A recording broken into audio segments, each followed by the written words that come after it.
Wait. Are we live? Is it Yeah, we're live working? now. We're live now. Okay. All right. Welcome, gang. I am here with Millicent Cusack, and we are talking today because she just put out her first video called, what was the name of your video again? It was leftist unity. Leftist Unity, right. And I wanted to talk to her about it because she's been dealing with a lot of the same topics and issues that I've been talking about on my channel, and we were going to have Theory Plebe on. Now, you'll notice right now under my screen it says Theory Plebe. That is wrong. That's because I had a spot saved for Plebe, but they didn't show up, and I didn't have time to edit that, so we'll just pretend that I'm Theory Plebe today. Um, so, all right, let's get started with the end of your video because you talked about your. I want to hear a bit about your transition here. It sounds like you started off your political journey as an anti-SJW or somewhere in that vicinity, and then you talked about how ContraPoints helped turn you to the good side. And so you had a bit of a journey there. Can you talk about that and how you got to making this video from your original position? Yeah, I mean, I don't think I know of anyone who wasn't converted by ContraPoints. I think that's probably half of the leftist community now has probably seen ContraPoints at some point and had their mind changed by her. I think I think my journey was really, really strange because prior to probably about 2015, because I think 2015 was like a year where a lot of stuff really kind of came out in terms of like the anti-SJW community. And like before then, I was relatively progressive. I've always been very pro gay rights, even when I was in kind of the anti-SJW kind of mindset.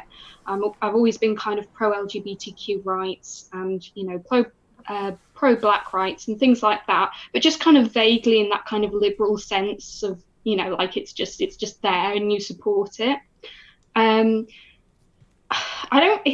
Again, it's really weird how the whole anti-SJW thing kind of came out, and it's something I'd maybe like to explore at some point in a later video because Mm. it just seemed to be. There was a post by I know a lot of people lover or hater. Shoe on Head posted something a little while ago saying something to the effect that um, the 2015 2016 era convinced a lot of people that they were more right wing than they actually were, and I feel Yes. like this is kind of what happened. A friend shared to me a bunch of videos of the feminists saying Yeah. the things that feminists say, and I just thought, oh, I don't agree with that. I think that's really divisive. I don't know how they can say that. Men aren't like that. And that's how that started for me. And then you get watching, because Shoe on Head's pretty easy to watch and kind of funny and things like that. And it kind of starts off like that. And I liked The Amazing Atheist. I always liked his videos before the anti-SJW stuff. I liked the stuff going against kind of extremist Christians. And so I kind of trusted his Mm. opinion because I felt like, well, he clearly doesn't hate gay people. So, like there can't be anything negative there. There can't be anything wrong there. So I kind of, then you start watching Sargon of Akkad, and then you Oof. think, well, he's a classical liberal. He says he's a classical liberal. A man who says he's a liberal can never, there can't be anything wrong there.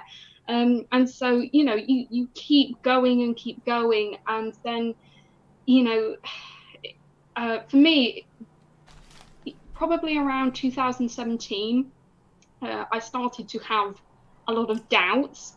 It's weird because I remember people saying, coming out of feminism is like coming out of a religion. Mm. But for me, coming out of anti-SJWism was like coming out of a religion because I felt guilty for a very long time that I was going against, uh, you know, I couldn't possibly think something negative of Sargon of Akkad because his followers would say, well, you're a snowflake. You're an SJW. How can you possibly say anything bad about Daddy Sargon? But you know, the more things that I actually saw, that it just became so glaring. The main thing for me was Charlottesville, when a guy literally ran his car into protesters and killed a woman. And there were people who I followed, unironically, who were saying, well, it could have been a leftist. We don't Jesus. know it's a neo-Nazi. It might not be a neo-Nazi. And I started to think, why are these people so concerned about defending neo-Nazis? And it was at that point that I sort of realized, oh, it's all a lie. So then came the purge of kind of, no, I don't want anything to do with a lot of these people. And as getting back to ContraPoints, around that time I was having a lot of doubts about non-binary people, because again, previously to 2015, I'd actually been exposed to the idea of non-binary people, and I'd been supportive of it. I liked it. I was fine with it. But then, of course, in come the anti-SJWs, and they're saying it's offensive to real trans people. Wow, really? I trusted them. I trusted what they were saying. I shouldn't have done. I should have done research. I should have actually gone and looked up about non-binary people, listened to non-binary people. And it's funny because, well, it's not funny. It's depressing, because the first non-binary person who I actually properly listened to was, although of course she's not non-binary now, was ContraPoints. And the first left tube video I ever saw was her I am genderqueer video. And that was a pivotal point for me, because that was my realization that they had lied, that they had harassed, that they had bullied non-binary people and misportrayed them completely. So that was kind of my transition point to the left, really, really there. Now, were you able to take that kind of newfound, I don't know, progressivism or even feminism, and take that one step further to socialism, Marx, anti-capitalism? Yes, because that is actually very interesting to me, because 2017 was kind of that point when she made that video, and I watched it and I actually thought, oh, actually, a lot of this has been a lie. And at that point you start to think, well, what else was a lie? And of course then we come to the big idea of multural Marxism, as I like to call it, cultural Marxism. Multural Marxism. That's a good one. Multural Marxism. That's a new one. It's garbage. It doesn't mean anything. And I think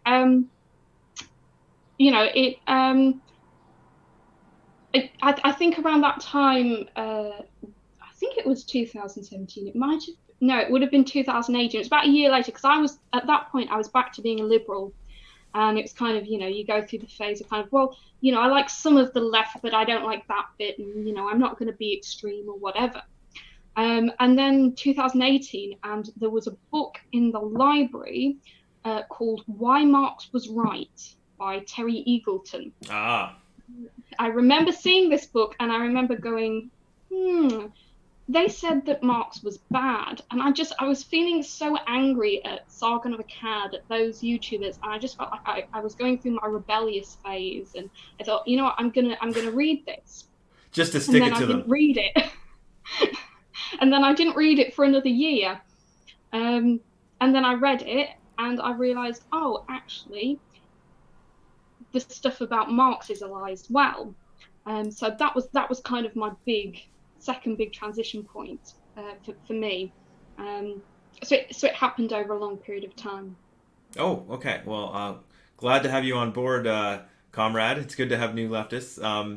There's lots more to read from there, but I just wanted to mention that I think I had a bit of a similar transition. I mean, I always kind of started from a hard left socialist position, even though my readings of Marx were, I not that deep and not that much. However, I did kind of get into a bit of the anti-SJW stuff. Although I never got into the the more far right guys. And a lot of it had to do with I mean, Christopher Hitchens sort of. I was really into the new atheist movement for a while. Christopher Hitchens, Sam Harris, Richard Dawkins, those guys. Which a lot of it I look back now and I think is pretty cringe. Sam Harris is also pretty cringe. Although I mean he does have some. I do still think he has some positive points about him too. But Hitchens in particular was very kind of anti. Id poll anti. I mean, even when he went to the right, he was this. He was anti kind of individual personal politics, which I think. So he still had a bit of his classism his Marxism within him. Anyway, so that kind of eased me into the anti-SJW stuff. And then, like you, I watched some ContraPoints and was like, oh, yeah, this stuff's all wrong. And it was so. I mean, I definitely woke up a bit more, and then subsequently got a lot stronger on my the theory and Marx and Lenin and Engels and the rest of it as well. But all right, so let's get into your video then. So how you said this took you about 3 months to complete, and it was great. I just want to note that I liked the aesthetic of the video. I think you did a good job, and even the framing. I thought, like the literal actual framing of the camera with the rose thing that going on. I thought that was pretty cool, and just how you chopped it up and made your argument was overall good. So tell us about the video and the process making it, and what were your thoughts behind it. Okay, so thank you. I'm glad that you enjoyed it, because it was something that kind of bothered me was, how I knew it was going to have to be rough, because for a variety of reasons, I don't have a lot of money to put into the production elements, that being a major sort of aspect. I was kind of like, are people going to be willing to look past the fact that it's going to be visually quite kind of, it's not going to be very high tech at this stage. But actually that kind of spurred me on a little bit, because, I remembered that, at the end of the day, I'm a leftist. I don't want to present the idea that in order to, make an impact on YouTube, you have to be a rich person who has, or just any person who has the money for equipment. I want to present the idea that if your ideas are good, even if you haven't got, high technical equipment, you can still make something and people can still enjoy it. So I kind of wanted to, essentially encourage other kind of working class leftists to see that, you can make something on a budget. So that kind of actually spurred me on a little bit to make something, at least, even if it was terrible at first. And I mentioned this, I think, in a post about it, like the video altogether cost me £1, because I literally just bought the plastic roses from cheapo pound shop in town, and just to add to that overall aesthetic, and to kind of because I kind of had this kind of idea of a character called the romantic leftist, who would be this character who is the archetypal leftist who sees the opportunities for leftism coming into view, and it just gets torn from them, and they're kind of mournful, and I just had that kind of image, and I thought the roses and I thought the whole thing would work, and it would give it an aesthetic feel, so people don't feel like it just looks bland. So I used Instagram filters as well, because again, it's just a cheap way to get neon lighting, because I couldn't really afford to to splash out on something. So a lot of my production kind of just went into kind of finding creative ways to kind of make a leftist video on a budget. But no, I mean, the idea kind of came to me again over quite a long period of time, just seeing how certain things had happened, like ContraPoints, the cancelling last year, seeing some of her responses to that, seeing a lot of lies about Vaush, watching Vaush, and hearing some of his ideas, and it just kind of continuously kind of developed. It took me a long time to make, in terms of with other things that were kind of going on in my life, and it's developing. It's difficult to develop a balance between um, YouTube, LeftTube, and other things in your life. So it's kind of it took me a long time to finish, but I kind of wanted to work at quite a quick pace because things change very quickly on the internet. And actually, the bit about Anthony Fantano, that happened as I hadn't intended to put that in. That happened as I was making the video, and I was so angry about it. I felt it fitted with the themes of the video, so I just kind of rushed it in. And sometimes that's what you have to do. In fact, there are 2 more parts to this series that I'm working on. It was all going to be one video, but it's getting long. Like all of my ideas, they just get sort of out of hand. So there's going to be 2 more parts to the series, maybe longer depending on, how organized I am. But yeah, that was kind of the process. But no, I mean, it came to me really, especially after, I think the main time the idea came to me was after watching Vouch and kind of seeing, actually, people can be intersectional and socialist and not be this highly pedantic sort of person. Somebody can be edgy and somebody can be very down to earth and appeal to all different types of people, but they can still be an intersectional socialist. Because to me, the two most hated sort of ideologies, I guess we could say, of the moment are intersectionality and socialism. I mean, if I go out into my local area and I ask people, what do you think of socialism? What do you think of trans rights, of gay rights, of black rights? I mean, sometimes I might get a positive opinion, but 99% of the time I'm going to get people who are going to say socialism is communism and it's Comrade Corbyn, or I'm going to get somebody who's going to say, oh, you've disappeared. Oh, yeah, I'm there. You're back. Yeah.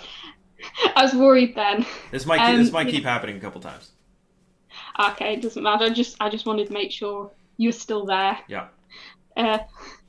But no, that people will either say that, or if you talk about intersectionality, people will say, it's what's the word? It's special snowflakes. It's, attack helicopter jokes. If to me, they are 2 of the most disliked, ideologies. And so to see Vouch actually combine them both and be appealing to a wide range of people was just really astounding to me. And so I kind of wanted to make something that kind of discussed the idea that yes, we can do that. We don't have to be, Wokescolds. We can be, there are lots of different ways to be a leftist. So that was a big influence for the video. Right. So let me just state that I'm a Marxist, and I've actually made videos criticizing intersectionality, but not necessarily because I think they automatically turn you into snowflake politics. But from the Marxist perspective, they're kind of almost superfluous. And I mean, theory. Pleeb disagrees with me. He's an intersectional Marxist. He would agree with you.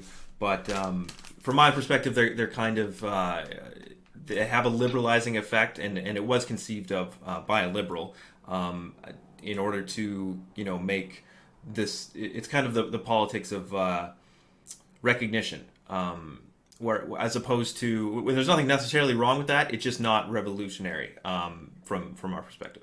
But I didn't come here. I didn't want you on to argue about intersectionality.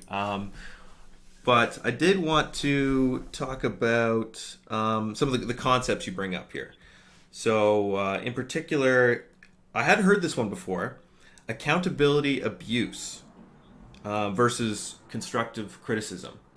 Can you expand on what you mean by accountability abuse or excesses? Yes, I can. I was also wondering whether we could go back as well to discuss the definition of intersectionality a little bit later on, because I think that's really interesting. And like I say, I don't want to debate. I don't want to get off on it because, like, you know, I think it's nice to have lots of different opinions and different discussions. It's more just like there's lots of different. I think essentially what I was trying to get across was that intersectionality can be a very useful tool for socialism, and I think socialism loses a lot when it doesn't discuss intersectionality, and also, more importantly, minority groups tend to lose a lot if intersectionality isn't involved, and it can also be revolutionary. So I just kind of wanted to discuss those ideas, but not in a like I will convince you of my beliefs kind of way, more just like in a kind of, you know, kind of discussion kind of way later on. Yeah. I think the quick retort to that would just be that to say that Marxism applied. So Marxism applied properly. I mean, if you read Lenin, Trotsky, even Marx, the working class is only as strong as its weakest members. So Lenin, I mean, in the United States in particular, he chastised the communists in the United States for not including, not being good comrades to Black Americans, and still kind of treating the blacks as a subclass, or wanting to be separate from them. And so, yeah, I mean, Marxism properly applied, I would argue, does intersectionality the job that intersectionality is trying to do. I mean, you can argue there's plenty of examples of bad Marxists. This is kind of the problem here. There's plenty of examples in history of bad Marxists not doing this, not being good to the LGBTQ community, to women, to minorities. But yeah, that's kind of the idea. And that we would say that intersectionality, because of its kind of liberal, because it came from liberalism, the revolutionary potential is limited. You kind of have to add in extra steps, and a lot of people. I don't see it as being liberal. I mean, I'm not sure of the exact things that you're kind of referring to when you say. Patricia Hill Collins and what's her name, Kimberly Crenshaw. I kind of see the intersectionality, you know, maybe it did have its origins perhaps in liberalism, but I do think that there is a lot of it, when you actually look at it in practice, that is quite revolutionary when we consider kind of like the different rights movements and their struggles to obtain particular forms of not just representation, but basic human rights. It does mirror what socialism tries to do for class, and I think to me, what intersectionality is really just the recognition that different types of oppression can intersect and interconnect. So if for example, a trans woman, if she is working class, the struggles that come with being working class will intersect with the struggles of being trans. And I think socialism loses something if it only looks at that individual as a working class person, if it doesn't consider the ways in which working class identity and trans identity can interrelate. For example, if a trans person goes for a job, and they, say they get that job, but then, they start to transition and the company decides they don't like that. I'm not sure whether that is the case in the UK, but I know in certain parts of the US, they seem to be okay with just sacking that person, and, that person loses their job, and that greatly impacts on them more if they are working class. Whereas, if they were upper class, it would still impact on a trans person. But it's just interesting to me. Well, it's not interesting, but it's sad. But it's just kind of important that trans people, sort of the experience of being trans and the experience of being working class, can then kind of intersect to cause a specific person's experience of oppression, because they've got their difficulty because they are working class, which means they have to go out and work, they have to get a job, and they have to do that very quickly to make money for basic survival. But they've also got the added struggle that they're trans, which is going to make it harder for them to keep work, to find good work, and to be respected in the workplace. So I kind of feel intersectionality adds something to socialism. So it's not just that minority groups lose something by not having intersectionality in socialism. I think Marxists lose something when we don't add intersectionality to socialism, because we lose the full breadth of a person's struggle under capitalism. So I agree that intersectionality is a good framework for, let's say, identifying and kind of rooting out disparities. Adolf Reed, though, talks about disparities discourse. Do you know Adolf Reed? No, I must admit I'm very early in reading, like, Marxist writers. I do mean to get around to it. The only one I've read is Guy Debord. You Debord? Debord. Yeah.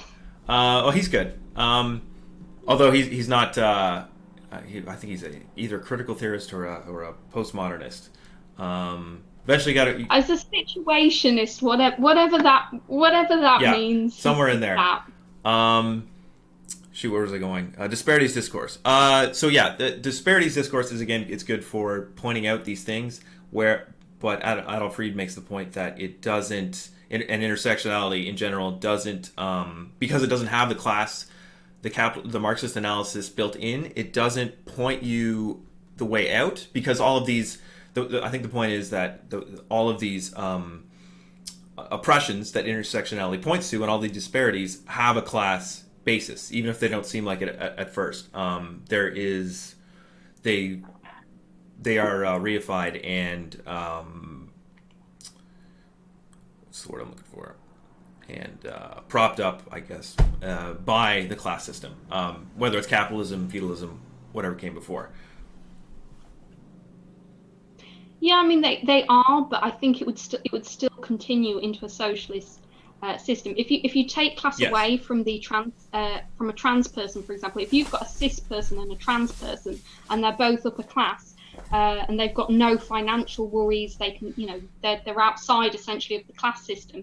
The trans person is still going to have inherently more struggles throughout their life than the cis person. Potentially, if the cis person doesn't have an added disability or something else, it's always going to be the trans person who has those added difficulties, of transitioning, of being accepted, of facing harassment and sexual abuse, and that would continue in a socialist system, because there are always going to be, there's always going to be terrible people who will perpetuate those things.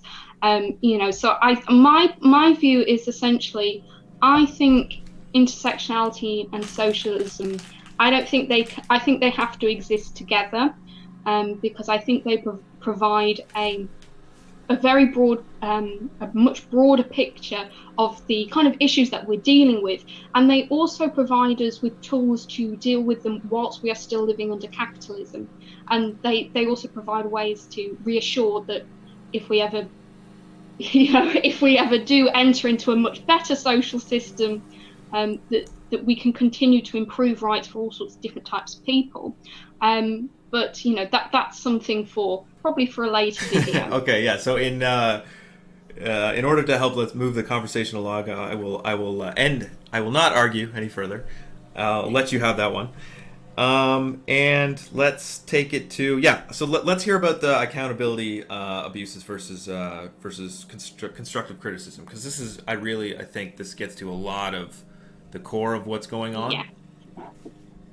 Yes. So I think I actually found that quote in an article. I think it was I can't remember the name of the newspaper. I think it was Newsweek, or something like that. And it was about ContraPoints and the whole thing with Book Angel. And it said something to the the person who was interviewed was a transgender reporter. I can't remember her name, but she was critical of ContraPoint. She was critical of, the whole Book Angel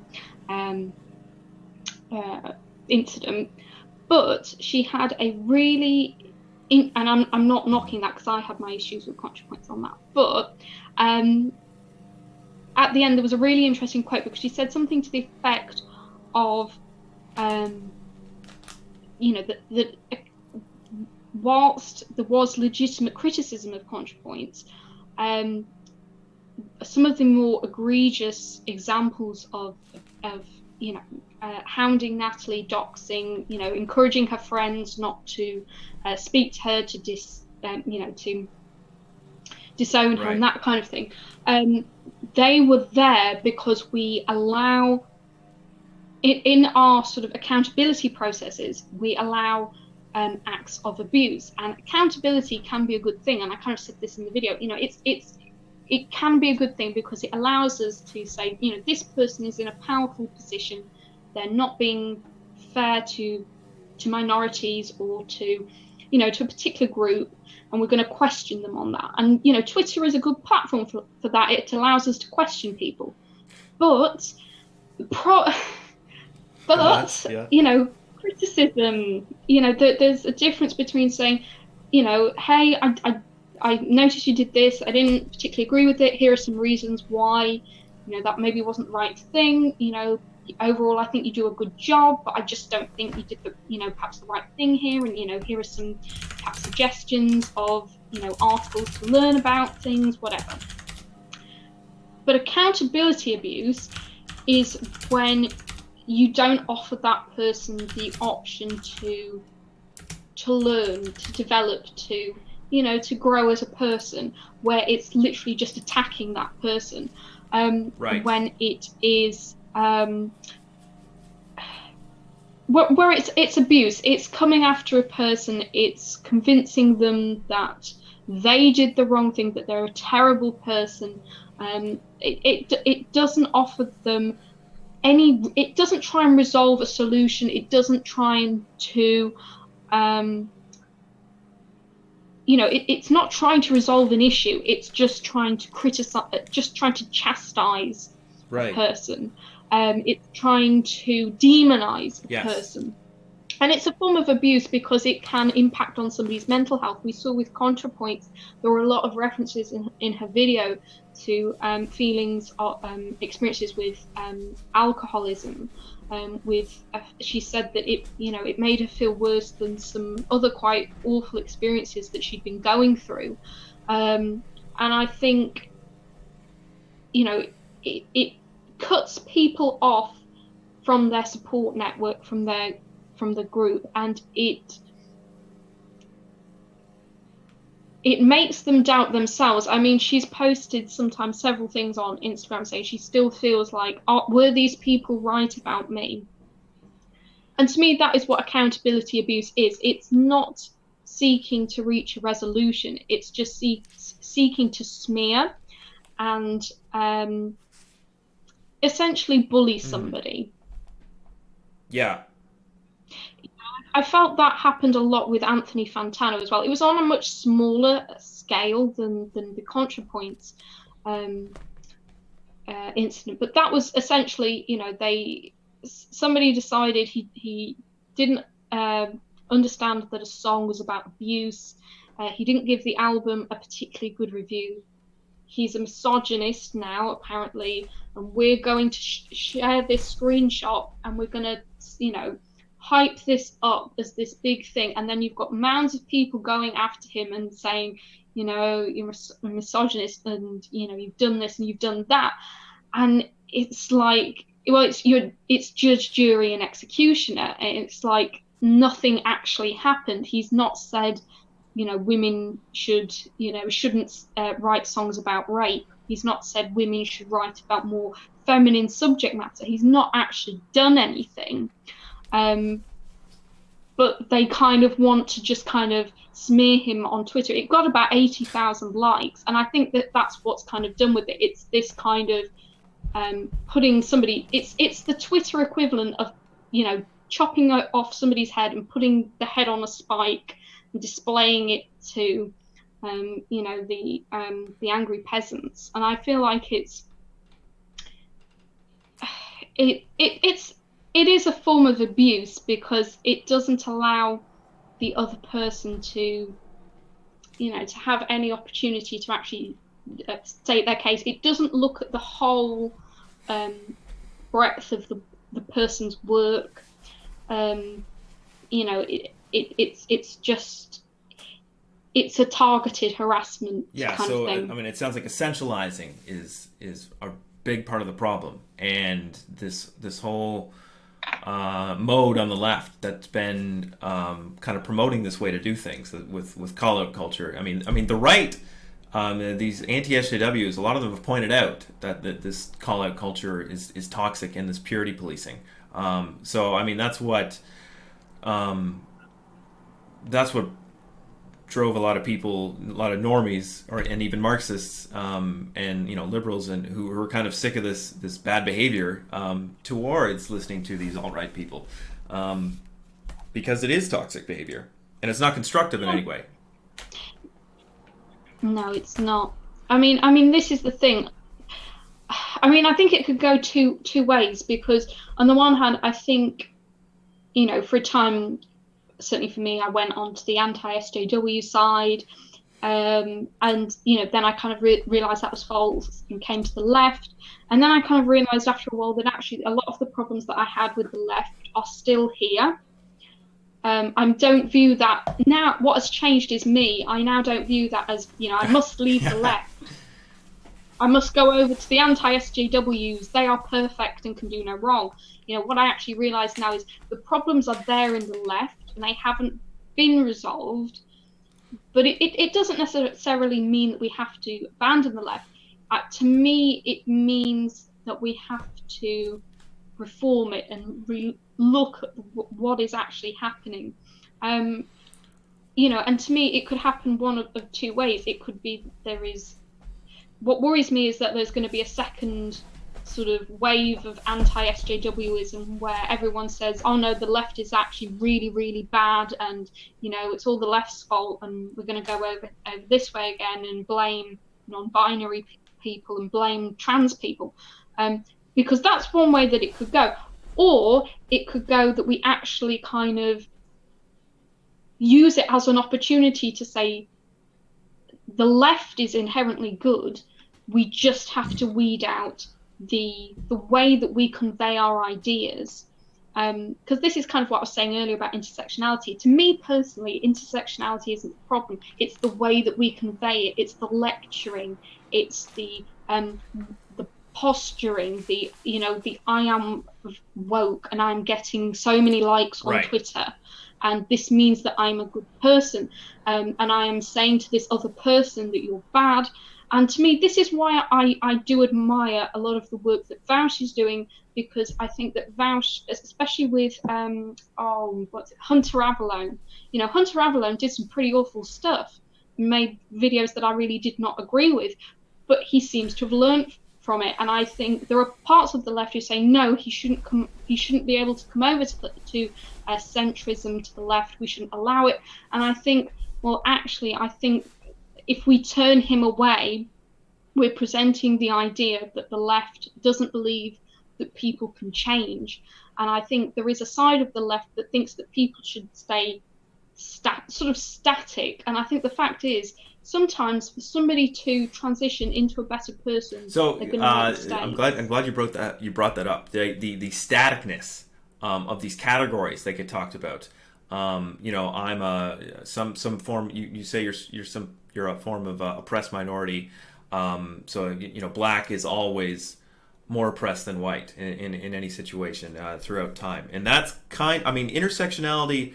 Maybe part of the problem with intersectionality, I would say, from Marx's perspective, is that it's not dialectical. It kind of does put these categories together that lend themselves to easily be misused in that way. where people take these categories as static and unchanging, and they have these hierarchies of oppression. I mean, the only thing is, though, for example, I don't think it's necessarily, for example, in the case that you use kind of like with black versus kind of white identity, it's not always necessarily that a black person is always more oppressed than a white person. It's just that they've always got that inherent, they've always got the sort of, if we're talking about like layers of oppression, they've always got that layer, that particular layer of racial oppression that is always going to be there. It doesn't mean that, if you've got a white person who is, homeless, who is, trans, who is being, who's perhaps gone through, sexual abuse, and you sort of compare that to perhaps a rich black person who's a man and hasn't faced that. I mean, I don't believe in comparing different types of people like that. That feels too Wokescoldy for me. But, if you compare it in that way, yes, that the white person in that situation is arguably more oppressed. But that's not really what intersectionality talks about. It's not about, black person oppressed, white person not oppressed. It's more just recognizing that there is an inherent level of oppression associated with race that is always going to be there, because there are always going to be people who judge but based that's on why race. it's not dialectical. What you're saying there is kind of keeping it static, right? If you're saying it always is, I mean, there are situations where whiteness is actually a detriment to you, among other cultures in certain situations, and or even straightness. I mean, the very minority situations, but I mean, if you universalize these kind of categories, then I mean, you run into problems you're going to run into problems no matter what. I mean, I think that there are always exceptions. Yeah, I'll be back. I think that you've disappeared. I think that there are certainly exceptions, but I think in the vast majority of cases, it does tend to go along particular lines. I mean, it's perhaps not dialectical, but I kind of think, I mean, in some cases, if you looked for it hard enough, you could find an upper class person who is more oppressed than a working class person. I mean, if they had a crippling disability, if they were, if they were non-binary and, had a multitude of different things going on in their life, if you looked long and hard enough, you could find an upper class person who was monstrously more oppressed than a working class person. But that isn't what intersectionality is about. It's not really about oppression Olympics, and that is actually what my problem is. It's more weeding out that side of things. To me, it's not intersectionality that does the oppression Olympics. It's a certain group who push the oppression Olympics into an intersectionality. To me, intersectionality is just an understanding of generally how structures, certainly at least under capitalism and under liberalism, work. It's more just saying, generally, people tend to be. So, for example, it's not necessarily trans people saying, we are oppressed, we are this, we are that. It tends to be just we're questioning these particular rules that are kind of impeded, sort of down on us. But there is room to, I think, make intersectionality less, what's the word? It is divisive in certain areas, and to me it's about making that less divisive. Rounding out those edges. Yeah, I guess so, because I think socialism is identity politics. Sorry, say that again? In a sense.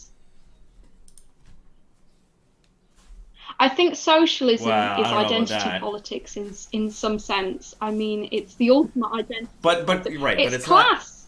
Not... It's class. That's an identity. It's a No, no, it's working not. It's class well, I mean, identity. no, It's not it's not so much bad. an identity It's not as a it is. I bad mean, thing. so I agree. Intersectionalists view it as an identity, and I think that's where the main distinction is with Marxists, because Marxists see as a social relation. It's not an identity. It's not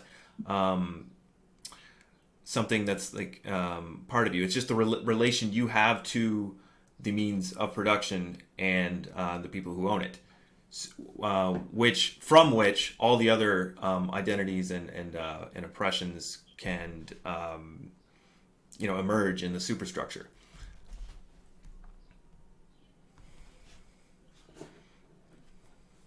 Yeah, but again, the working class in itself doesn't have Sure. to be an identity, but working class people do use it as an identity in order to challenge the bourgeoisie, in the same way that, trans people might use their identity to challenge they don't use it.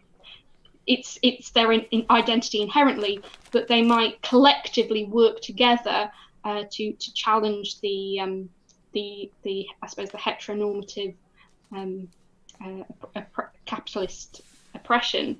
But I think it's it, I, I want to it's get back very to there's a lot of your blurred lines. I guess part is what I'm trying about to say. Anthony Fantano, because there was a section in there, I think, that you put up on screen from some of the people that were criticizing Anthony Fantano. I want to talk about kind of the gaslighting, the Yeah. the notion that you get from people who say that if someone from an oppressed class accuses you of wrongdoing, it is your duty to take that claim into consideration and to take it seriously and to act like it was in good faith.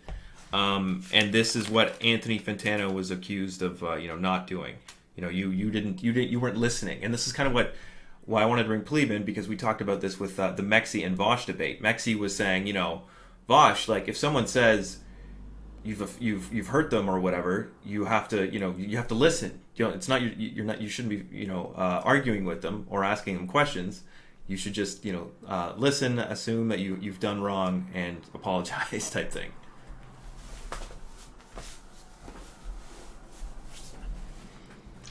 I mean, this was kind of a hard subject for me because I kind of felt this up until the cancelling video with Natalie, because she was kind of discussing in that how sometimes people can be wrong, and sometimes hurt doesn't always mean that something is a genuine wrong.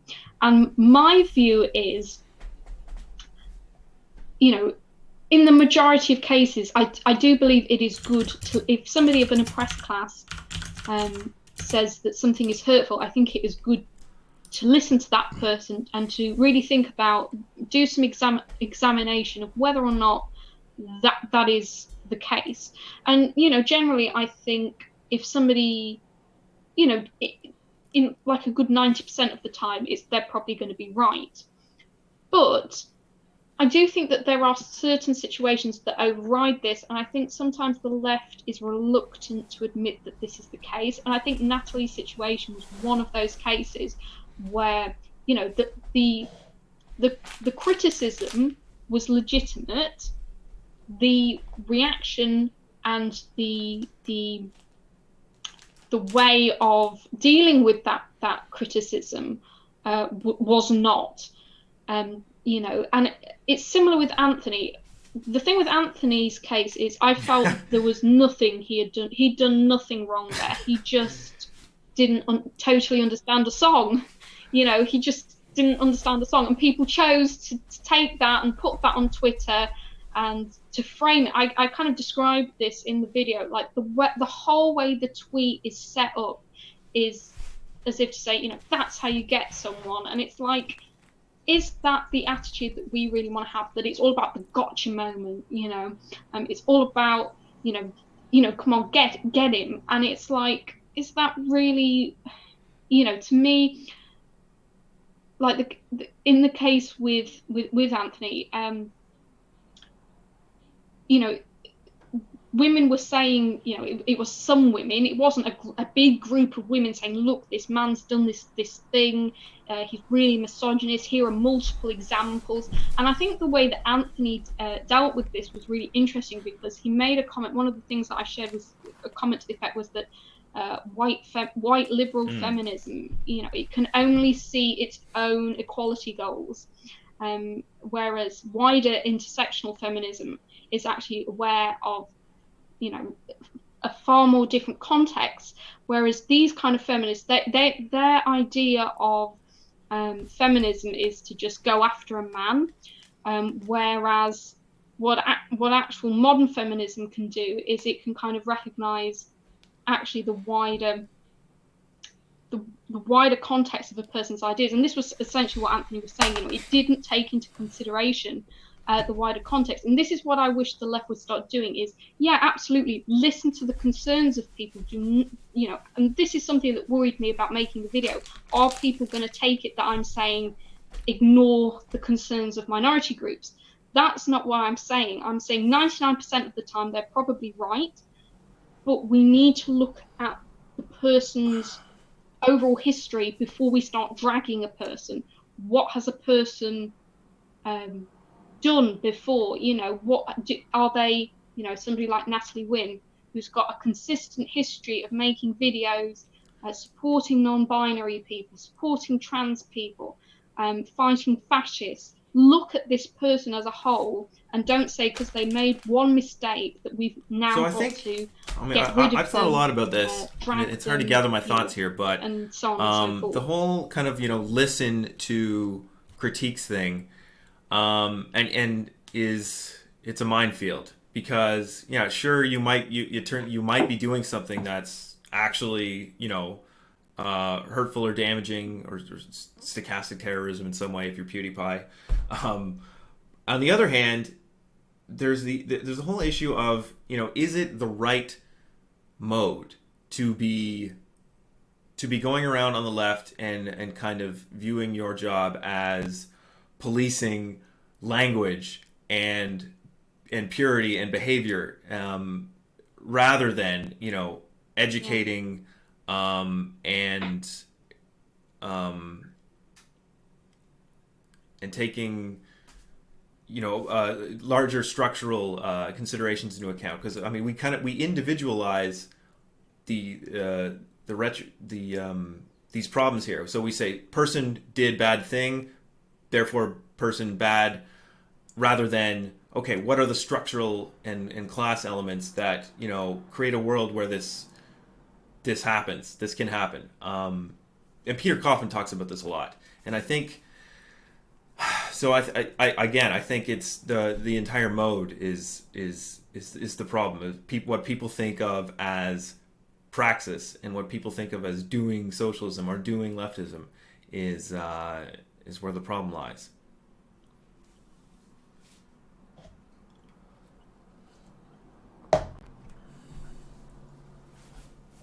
And I think the priorities are very skewed, because, I mean, going after ContraPoint, somebody who has brought so many people to the left, has, you know, challenged literal neo-Nazis.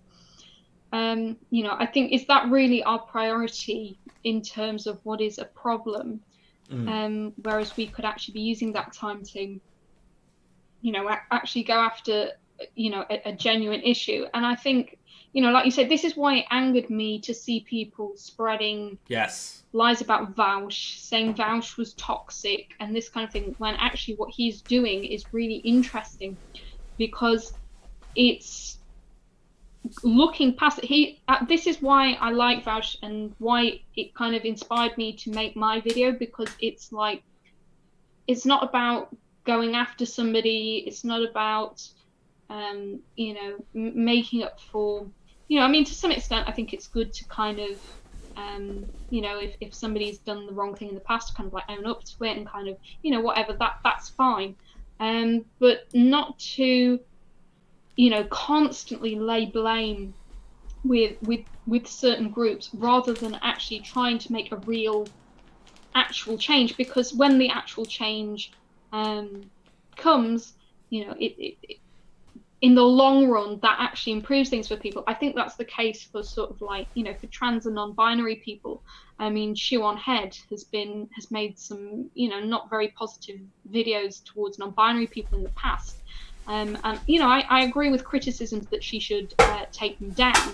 But with that being said, I think people who say, oh, Val shouldn't even speak to Shoe on Head, I think they're very short-sighted, because one thing, bringing Shoe on Head to new ideas, it stops her from people, from making more negative content in the future. Is a really, really it also encourages all of her followers what ContraPoints and Bosch are doing is the right way to be a socialist. Despite the fact that ContraPoints, I don't even know if she's really how revolutionary she really is, but the point is, she's trans, she's degenerate as far as the right is concerned, but she's just owning it and talking to them, in a normie, approachable and digestible way. Same with Vosh. Vosh isn't using all the purity language, and he uses a bit of it. He kind of more of an educational way. But Vosh gives space for the people he argues against to learn. I mean, most of them are coming to the debates with bad faith. But every once in a while, you get the Shoe on Head, you get the Hunter Avallone, you get some people who are, might actually learn something because they're not totally, full-blown fascists or they're just to win an argument. But Vosh gives people the space to actually to breathe, the room to breathe. I think you mentioned in your video. And that's the right approach. We on the left, we can't all be in our little bubble of misfit toys. We have to go out into we're not going to win if we're not going out into the world approaching the normies at their level, in their mode as well. I mean, we have to teach them, obviously, but we can't be doing it in a kind of the Wokescoldy way, where everything they do is an immediate microaggression that needs to be dealt with. No, exactly.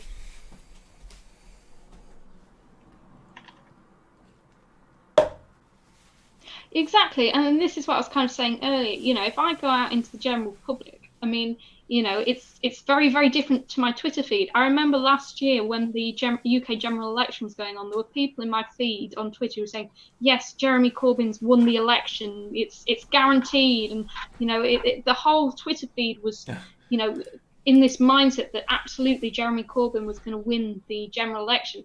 And I was just looking at it, shaking my head, going, no, your Twitter feed is not real life politics. It's not a reflection of the real world. If I go out onto the street and ask somebody what they think of Jeremy Corbyn, even though he's not in power now, they're going to blame him probably for what's going on with coronavirus.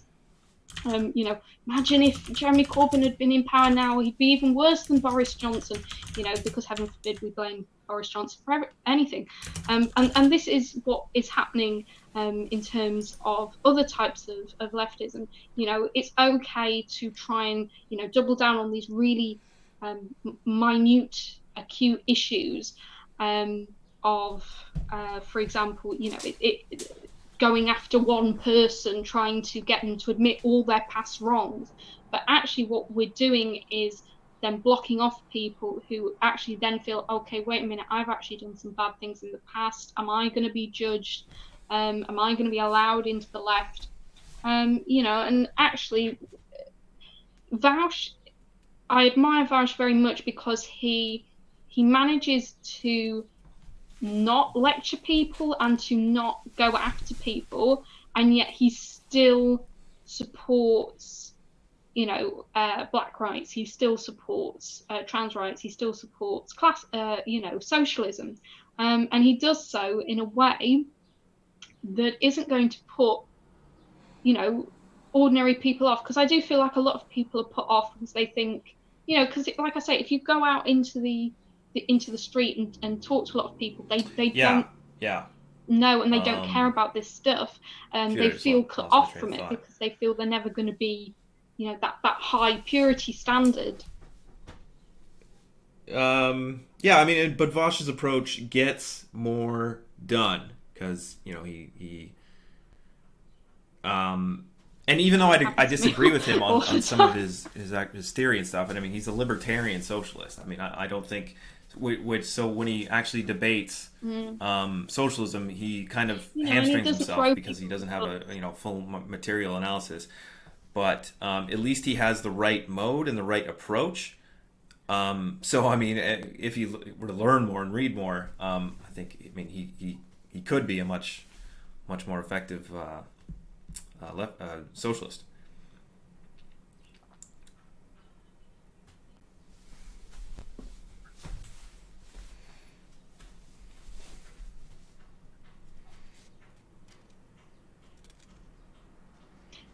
Yeah, and I mean, I think at least he kind of encourages people to get involved on kind of a local level as well. That was something I discussed in my video. I mean, I think that's effective. I think people need to get off Twitter. I mean, I even put it in my bio. I just refer to it as Twitter as hell, because I think it's a hellscape. I think for every good thing that Twitter does, and it does do good things, I think it also ultimately I think it encourages people not to do any research. I think that, it's a short worded tweet. In that amount of characters, you've got to like put something that's going to like really get people's attention, and it's going to in most cases it's going to be something really dramatic, and it's going to be something that is not well researched, and that is going to be used to drag people. Well, yeah. Well, I mean So I that's think I'm one actually thing we trying really to, need to as start much as possible, move pushing a lot away from more Twitter and is start, reading getting left-wing news people out of the articles house, off as an Twitter, and alternative into where organizations. possible. Basically, get into an organization where someone's going to make you do the readings, and it's going to be like a seminar environment where you actually have to not just do the readings but understand them and wrestle with them, Yeah. and do the research on how to actually do socialism, like make a revolution successful. Not just talk about the benefits of it, but the steps, doing the steps to getting there, or at least examining them. Yeah, I think. All right, I think that's most of what I wanted to talk about. Do you have anything else?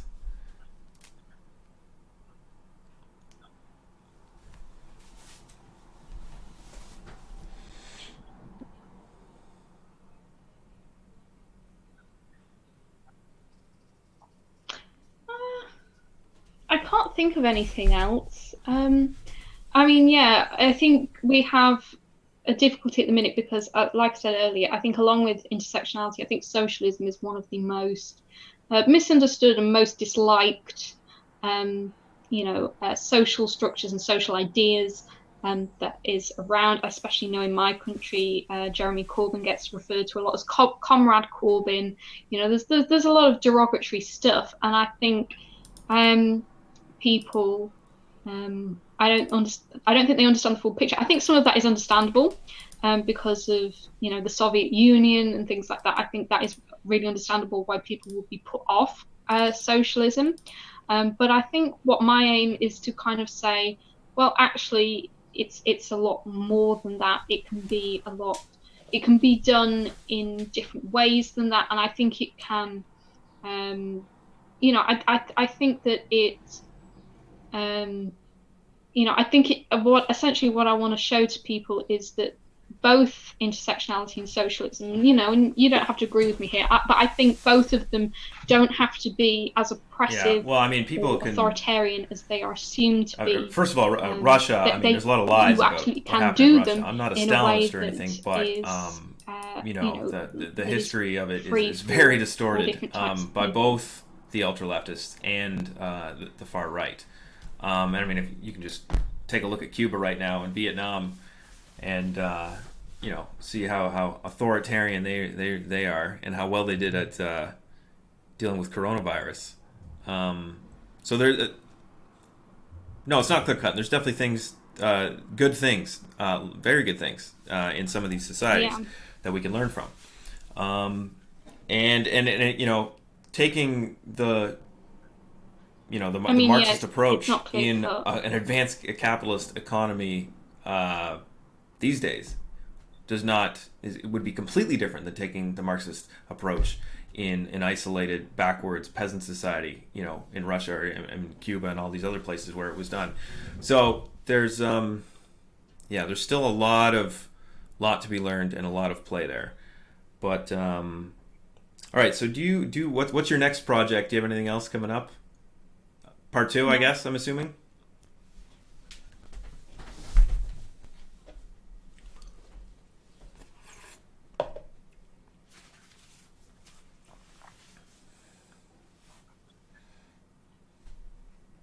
Yes.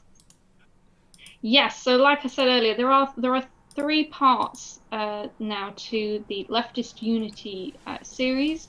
I'm working on the second part now. The second part is going to focus on the current election in the US and sort of the conflict there between, vote blue, no matter who, and the never Biden, and sort of how that's been quite divisive amongst a lot of the leftist circles, because you've got people who will say, this side is bad and that side is bad, and it's just kind of me kind of trying to say, I guess, how do you have unity when people really don't, in the same movement, who are leftists, really don't see eye to eye on a topic? And kind of how I feel some of the Never Biden crowd have kind of been kind of mistreated by certain people, and then also how I kind of feel like it's hard to kind of say, to kind of criticize Trump as well, because people would kind of say, well, you just want Biden, and it's kind of, there's a lot of divisiveness there. So I'm going to be focusing on that, and then the third part is going to be about the election in the UK last year, and how there was quite a bit of class reductionism and kind of anti trans kind of perspectives coming out of the some Labour followers. So that's going to kind of focus on that.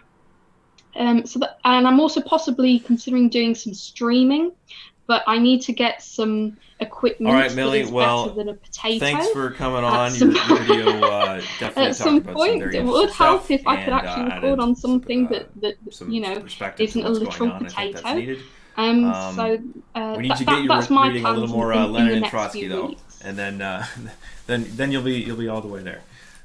But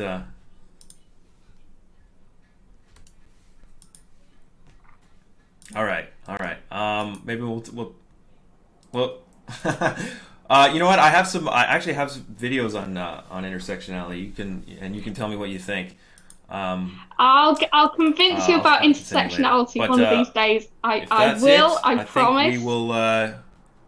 We're gonna. You're not We're gonna convinced. end now. I can tell. And yeah, it's been good talking to you.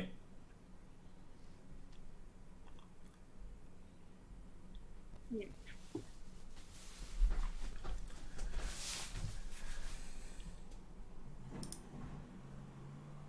All right, happy to have you, Millie. Have a good one. Okay, thanks for having me on. It's been really great.